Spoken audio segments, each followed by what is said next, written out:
Hello there, this is Jennifer Wildman, and this is my assignment for EDOL 721, my personal code of ethics. I'm kind of excited about this actually because I was just looking up the quote, "With great power comes great responsibility." And as we've been talking through the course of this semester or this session, I've been really thinking about the great power that comes with being an educational leader. I looked up the quote, and "with great power comes great responsibility" was first said by Voltaire, not Spider-Man, although Spider-Man is where I first heard it. And it brings up for me a really important question is when making a decision for education, we're often faced with a variety of options, and they're not always easy. And so my question actually just this week to one of my colleagues is this the right thing to do, or is this the easy thing to do? And the right thing to do for me is always guided by what's best for our students. So my personal code of ethic always involves picturing a student or a classroom full of students or a school full of students and imagining making this decision and what impact that will have on them and therefore their futures. And deciding, is it right or is it easy? And those two things rarely intersect.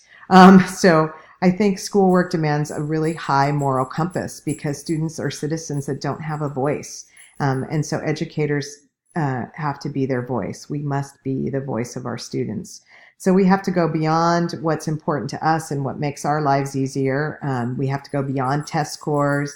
We have to look beyond the former goal of education in an industrial society. And we have to think about helping students move into a future that we can't even imagine ourselves. And so that to me is a really guiding force.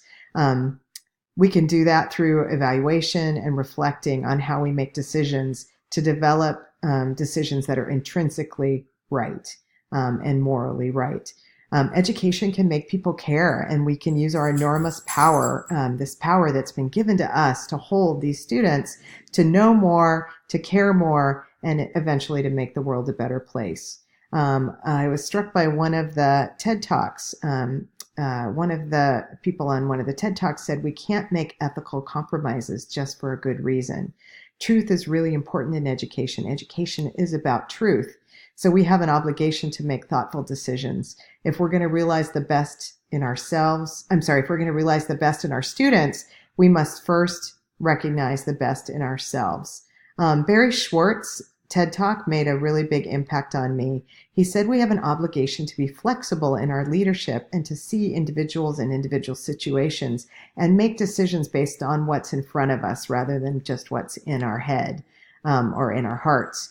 But to really look at each situation. He made really good examples of custodians, people without power, who daily were making decisions that impacted people in good and bad ways.